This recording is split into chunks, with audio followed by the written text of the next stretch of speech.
Hey, don't forget to like and subscribe. And I'm back with part two with my little summer excursion to New York. But this was not about spending time in New York. This is about on my way back down south. I stopped at a conference in Birmingham, Alabama. It was for the NABJ conference, which is the National Association of Black Journalists. And they hold a convention every year in a different city. Journalists from television, radio, social media individuals as well are all present. And it was my first time going to this conference, though I knew about it for years. When I was active in business, one of my publicists used to go every year. And the fact that it was in Birmingham, Alabama, was a heartwarming experience because in 1963, you may know that there was a bombing at a church, the 16th Street Baptist Church, and 3 little girls were killed. Actually, Spike Lee made a documentary about that many years ago. So I had an opportunity to go by the 16th Street Baptist Church and pay reverence and homage to those 3 little girls who lost their life.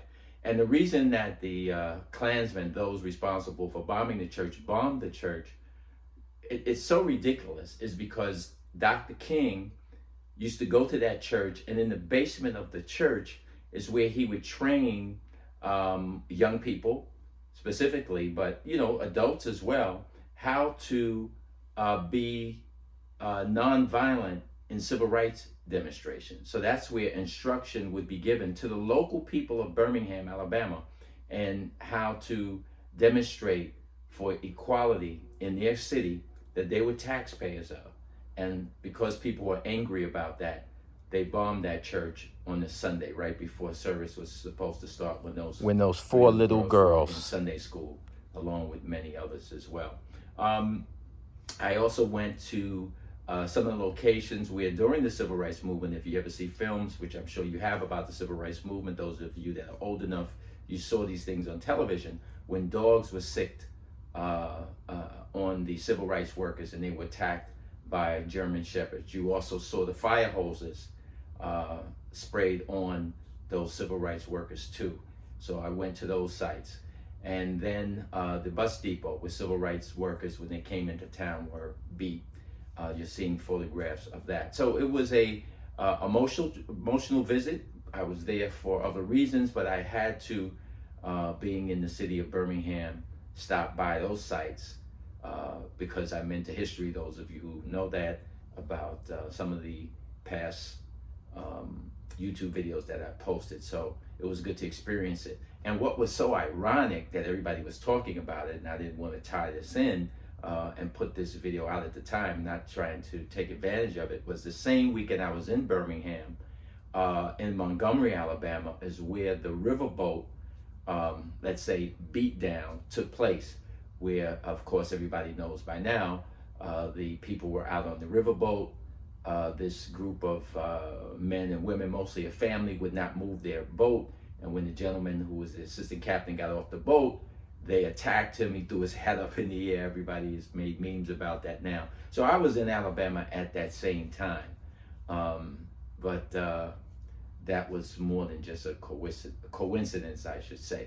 But the moral of this trip was that when you travel around the city of Birmingham, the airport is named after Reverend Shuttleworth, who was an active pastor in the city and a person who got Dr. King to come to Birmingham to create and organize demonstrations to change segregation in the city. So the airport is named after him. When the city buses are driving around, there's murals on the buses of Dr. King and Reverend Abernathy and Reverend Shuttleworth. There's signs all over acknowledging them. Of course, as you're seeing now at the 16th Street Baptist Church, I'm posting some of the images of things that they have there. At the bus depot, there's signage, there's things all on the sidewalk. But what there isn't, and this is what's so important about history, is Sheriff Bull Connor, who was the racist law enforcement officer of Birmingham that gave his police the orders to sick dogs on children and attack them.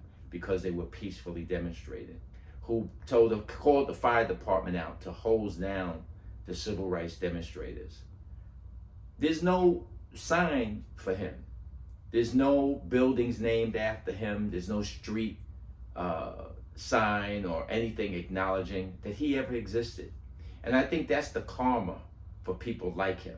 And of course, today in 2023, we have people who are kind of enacting the same thing that he was doing, but they're doing it in a different way.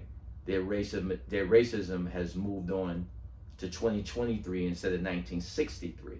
And the message for those people is the same thing is going to happen to you one day. The people that are fighting against you are going to be the heroes. They're going to have streets named after them. People are going to remember their legacy. And you're going to go into the dustbin of history because of your evil and because of the things that you stand for. So that's something I just wanted to share. And I'm pretty sure that you agree with me.